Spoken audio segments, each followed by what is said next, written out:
Greetings and salutations. We often hear the term back to back to imply that two things will happen consecutively. For example, Dr. Van Nostrand has two back to back meetings today, or we'll be playing you three back to back Beatles songs. But how did aligning two things back to back, i.e., facing away from each other, come to mean that things will happen in a consecutive manner? In the case of the two meetings, you would think that a meeting has a beginning and an end, and ideally, the next meeting would start at the end of the first one. If we imagine the beginning of a meeting to be a front, then its end would be the opposite of that, i.e., a back, and vice versa.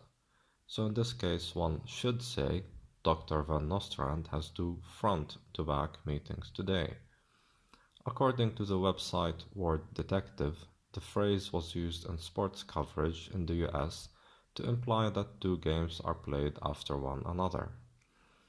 But it appears that the phrase was used correctly for the first time in Britain during the 1800s, back in the good old days when we paid a little more attention to the meaning of words. The phrase was used to imply that one house had its back aligned with the back of the other, i.e., they shared the same back wall. So it appears that the phrase is a part of a series of phrases that were carefully designed to confuse the listener.